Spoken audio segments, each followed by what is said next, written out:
My first question, Salama, is can you tell me about a time when you've had to make a difficult decision and speak to the process and your considerations in making that decision? Um, I was at the school and there was a disagreement between certain staff members and parents. And instead of making the problem bigger, I was a translator. So I took the parent aside and explained to them the way they were thinking was so different because they were from another country. So I kind of let them know how it's different in America, not always wanting to make people change, to make you understand that there's so much more opportunities to look at and another way to look at things and not to just think that people are out to hurt you, to have more confidence, here in the States, because a lot of people come into this country thinking that we're just ready to attack and that nobody cares. And then being my job, I'm a family resource specialist. So I help a lot of families, with the resources that the city of San Leandro or the state of California has to offer. And they don't seem to understand that it's okay to need help and ask help for help. So when I was in that situation at the school, getting back to the school, um, we came to an understanding and they were willing to take the help and understand what was right and what was wrong on behalf of the other staff members at the school. You're welcome. Quality of quality of life issues are important to the satisfaction of residents and critical to a strong community. What specific concerns would you want to address on the council? And can you please share specific strategies that you think the city can take? Um, Housing for the homelessness, mental health. I live in an area where a lot of these patients that are mentally ill come down from the John George Hospital. And when they're released, I see them in the neighborhood, and it's so sad that we want to help them. There was a guy wanting to eat a watermelon, and I wanted to go out there and cut it for him, but then he didn't look very stable, so I couldn't go out there and cut that watermelon for him with that knife. So I think that mental health also that would be one issue, and then again, public safety. Thank you. And then my last question, I'm really passionate about trying to serve families, especially families with young children and teenagers. And I appreciate the work that you're doing with the schools. What programs or projects would you want to see happen in the city in the short term and the long term for our youth? I'd like to see more after-school programs, something that they benefit from because the after-school programs that I've noticed that are going on are after school, but they change so quickly. They maybe like go to 2 weeks and like for 8 days, one day out of the week. And how much can you learn? Especially they're teaching them another language, a foreign language, and it's like how much can you learn? And if they could be longer, but the instructors we need funds to pay them. So that would be one goal that I would set to get more programs after school for the kids to participate in after school. Thank you. Those are my questions. Can you tell me about a time when you've had to make a difficult decision and speak to the process and your considerations in making that decision? Sure. So I have had to let someone go from a position in my office when I was previously running one of the areas at the college that I was in charge of. And because I know that it's a job, but there's also a person who is there and coming to work and relies on that for some sort of income, it was really challenging for me because I felt so bad about having to let someone go. Sometimes the reality is what it is, and we have to make these tough decisions. And so it was really difficult. I also liked this person, but I was able to find a way and kind of find my voice in talking about actions as opposed to them as a person. And so that really helped, I think, to clarify what the letting go was about, and that even though it didn't feel good, it still doesn't feel good. It was a really necessary thing to do. So the communication had to be really clear. I think that was important. And the intent, I think it was good to let this person know that what it is about and what it is not about. And so the came down to communication. And yeah, it's still a bummer, but it was a tough decision to have to make. Mhm. Thanks for sharing that. Quality of life issues are important to the satisfaction of residents and are critical to a strong community. And what concerns do you see in District 1 specifically? And what would you want to do to address those issues? Sure. Quality of life has different meanings for different people. I think there's some basics, however, and earlier I mentioned safety and security. I think that's a very basic thing for a lot of people, and it's tough to enjoy your neighborhood if you just genuinely don't feel safe. So I think tackling some of that would really help to enhance the quality of life for some people in District 1.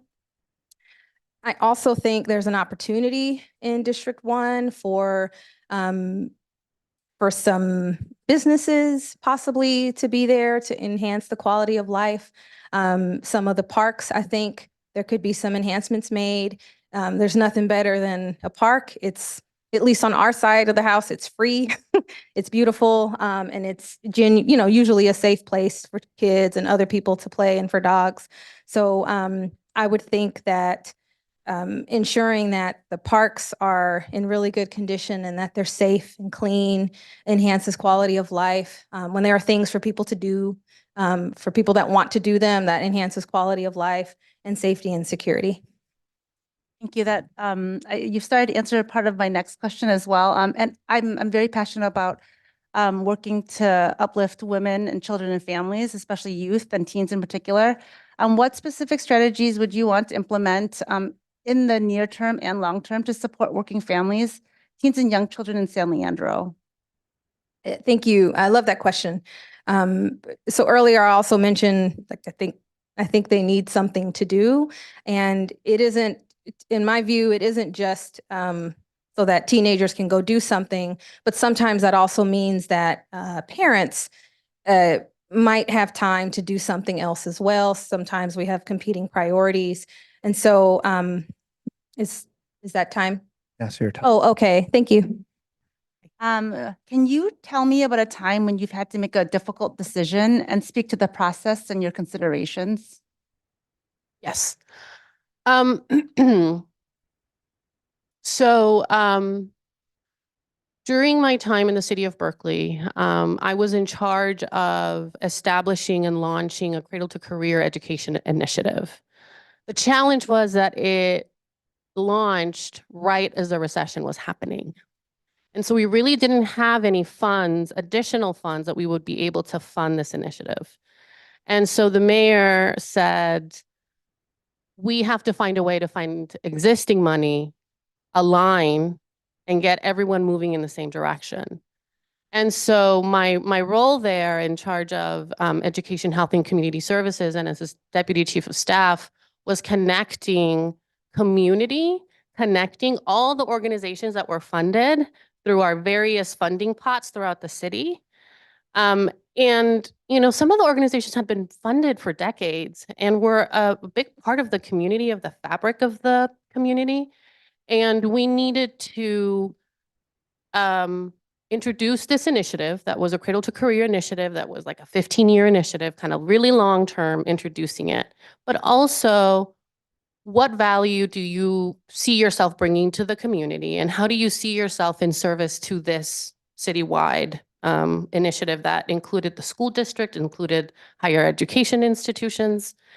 And so the process became, when it was evident that the council was going to have to reprioritize and redistribute these funds, there were really tough conversations that we needed to have about data collection, creating capacity in these nonprofits to collect the data they needed to make their case. But also, even if they weren't able to do that, balance the balance the qualitative data, not just hard numbers, right? There's people behind these numbers and there's experiences between these numbers. And so we really wanted to gather that. And so everyone that applied for the funding didn't get it. And as the mayor's representative working with city staff, elected staff, community members, and the nonprofits,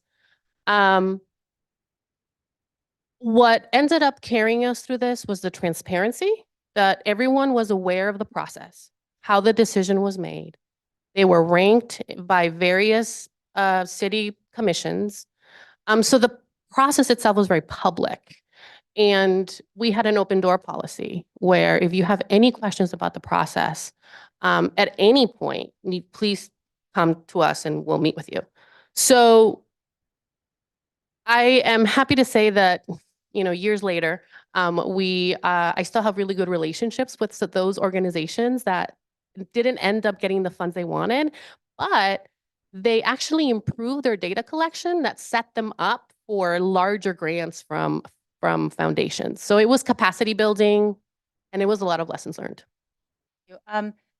Another priority that is really important is quality of life issues. And Yes. you spoke a little bit to it already, but can you share some of the concerns you see in District 1 in particular and some ideas that you have to addressing them? Yeah, so crime is something that is top of mind for folks, the walkability of neighborhoods, and also a variety of businesses that folks want to walk to and enjoy. I know that for folks in the the hills, there's concern about fire safety. Dave, Hi. my first question to you is, can you tell me about a time you've had to make a difficult decision and speak to the process and your considerations? Okay, a time that I had to make a difficult decision. Ooh, I had a lot of times I had to make a lot of difficult. Really, I just do my fact finding. When I have to make a decision, I do my research. I talk to the people I'm involved with and say, this is the way I would perceive moving. And I get their input and then I move forward. I think a lot of times we make it more difficult than what it really is. If we have a common agenda, which we all should, city council members, if we're trying to make San Leandro a better city, is how do we do it? So once you come to that conclusion, you need to work together on making that happen. So it's not really hard. Like I said, I have 4 daughters and they kind of taught me how to make difficult decisions with the young man they pick. So it's really, I don't think it's that hard for me. I was on the Oakland School Board. And when I got on there with those other 7 or 6 board members, it was fighting left and right. Year and a half with everybody focused on the budget. You have to get the budget straight. You can't have people donating money and then the superintendent takes it and put it in general purpose budget. Everything has to know where it's going to go and why it's dedicated there. So I don't think I would have a problem making a difficult decision here in San Leandro. Thank you.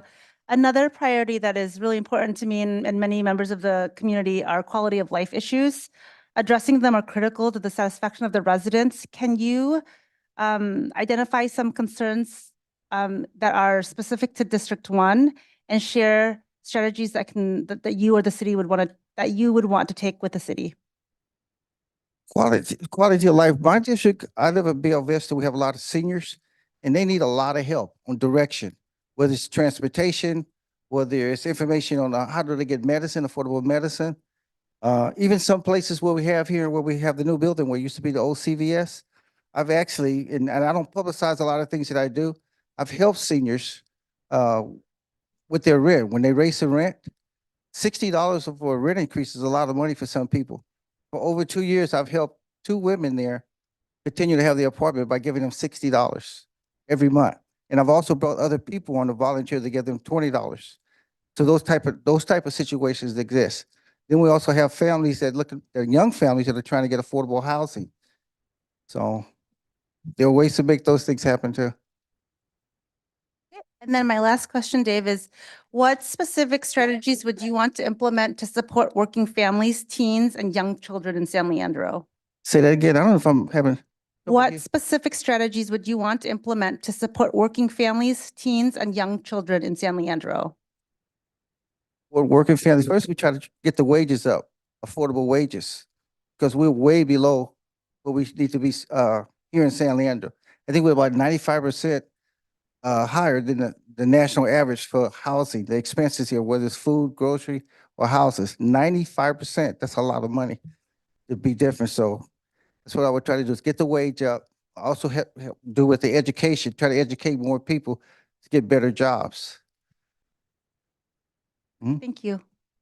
My first question to you is, can you tell me about a time when you've had to make a difficult decision and speak to the process and your considerations?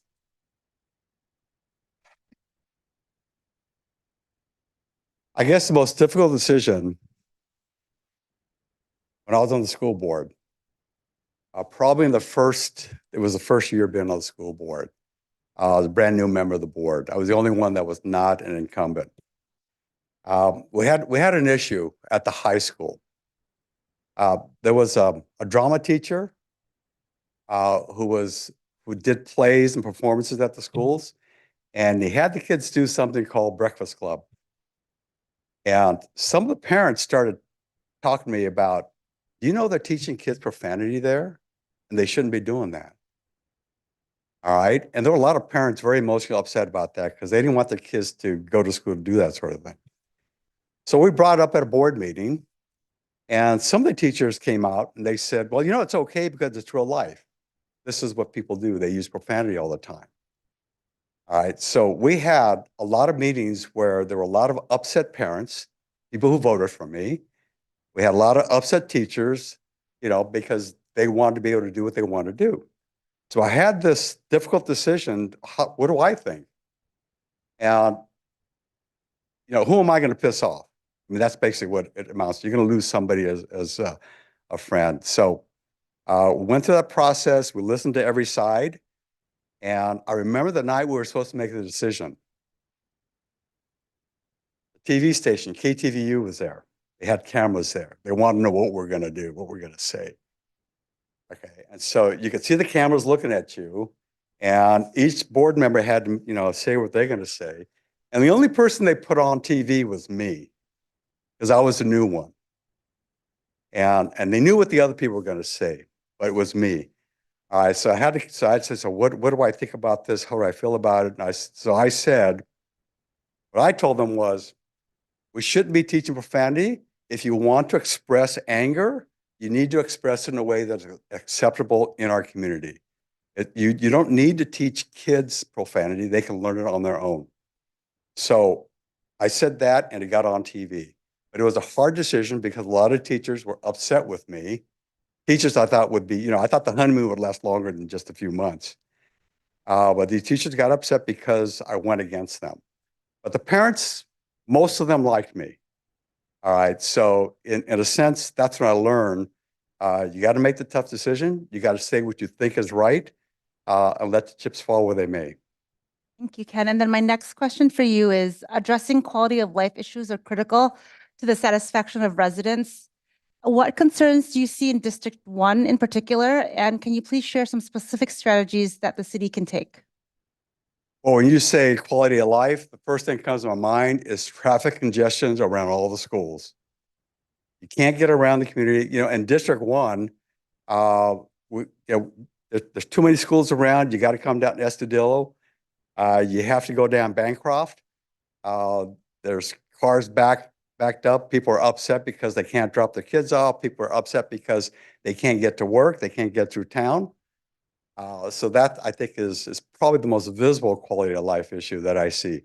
Of course, public safety is the other one, but you don't see it unless it happens to you. You just kind of read about it. So, so I'll tell you about what I know. My strategy for that is I would like to get the kids to ride their bicycles to school. I would like the parents to ride my two-wheel moped type thing, put the kid on a moped, 2 wheels, and take your kid to school if you're going to do that sort of thing. That's my little solution.